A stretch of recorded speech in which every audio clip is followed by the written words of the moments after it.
రెక్కలు విరిగిన పక్షి కోలుకున్నాక మరింత ఎత్తు ఎగరగలిగినట్లే ఒక్కసారి కూడా బాబా అనుగ్రహం పొందలేకపోయిన వ్యక్తి ఇంకా అధికమైన ఉత్తమమైన దానిని పొందే అవకాశం ఉందని గుర్తించాలి.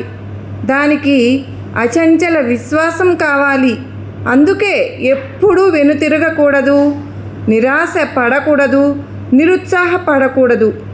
తప్పిపోయింది ఒక అవకాశమే కానీ చివరిది కాదు కదా. జీవితంలో ఓడిపోయిన వ్యక్తి ఎలాంటి కష్టాన్నైనా ధైర్యంగా ఎదుర్కొనే శక్తిని సాధించుకుని మరీ పోరాడతాడు. ఆ సాధనలో అతను దైవానికి దగ్గరవుతాడు. బాబాను మనస్ఫూర్తిగా నమ్మకంతో శరణాగతి కోరుకోవాలి. సాయినాథుడు కరుణామూర్తి. విశ్వవ్యాప్తంగా అణువణువున నిండి నడిపిస్తూ ఓదారుస్తూ ఎడారి లాంటి జీవితాలను 10 కాలాల పాటు పచ్చగా మారుస్తారు. బాబా వారిని నమ్మి అడుగేస్తే చాలు, దేనికి లోటుండదు.